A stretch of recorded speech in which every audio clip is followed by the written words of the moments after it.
أولا هندسة، أنا كنت حابب أشكر حضرتك على الكورس الكويس ده.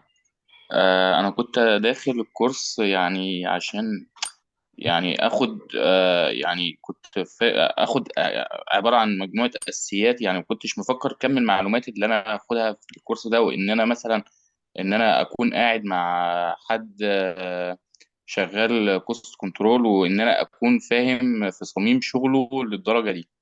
يعني الكورس فعلا يعني مغطي آه يعني معظم المعلومات اللي ممكن الواحد يحتاجها ان هو يشتغل ككوست كنترول او كوست استيميشن.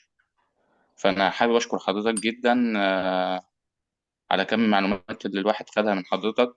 واكيد يعني الواحد هيستفاد مع المذاكرة اكتر، مع ان هو يسمع الفيديوهات مرة واثنين وثلاثة، وإن هو يشتغل بإيده أكتر. أكيد يعني هتفرق معاه كتير. أنا حابب أشكر حضرتك جدا يا هندسة.